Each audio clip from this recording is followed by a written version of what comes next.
ये शरीर लेने का जो जो प्रयोजन था, इस देह धारण करने का जो प्रयोजन, देह धारण करने का प्रयोजन खाली इंद्रियों के सुख के लिए नहीं है। इंद्रिय की सुख तो सबको मिलती, जानवर को भी मिलती है इंद्रिय की सुख।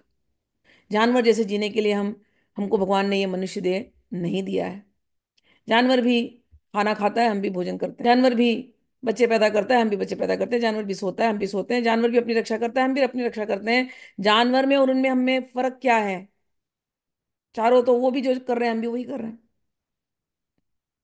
बल्कि जानवर अपने आप में थोड़ा लिमिट में रहता है, उसको पता है कितना खाना है। शेर को अगर भूख लगी है तो वो एक जानवर को अटैक करेगा, उतना ही खाएगा, उसके बाद नहीं अटैक करेगा। लेकिन मनुष्य की भूख तो कभी कभी मिटती ही नहीं है, कभी मिटती नहीं है। तो कह रहे हैं, ये जो मनुष्य शरीर धारण क्यों किया, जानवर में और मनुष्य में अंतर क्या है? अंतर यह है कि जानवर सत्संग नहीं कर सकता, मनुष्य सत्संग कर सकता है। जानवर प्रकृति के नियम के अनुसार चलता है, मनुष्य प्रकृति के नियम को पार करता है। वो चाहे तो सही रास्ते चले, चाहे तो अपना नाश कर ले। मनुष्य को पूरी फ्रीडम दी गई। जानवर सत्संग नहीं कर सकता, मनुष्य सत्संग कर सकता है। जानवर हरिवंश हरिवंश नहीं रटता, मनुष्य हरिवंश हरिवंश रट सकता है। हरिवंश हरिवंश रटते हुए मनुष्य इस भव सागर से पार हो सकता है।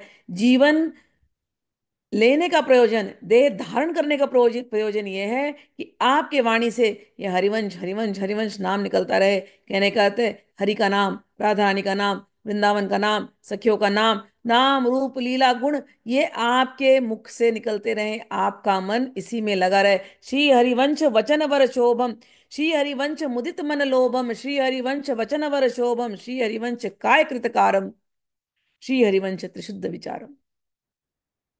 आपका जिसका मन दिन रात हरिवंश हरिवंश हरिवंश रट रहा है, उसके तीनों विचार शुद्ध हो जाएंगे। तीन कौन से?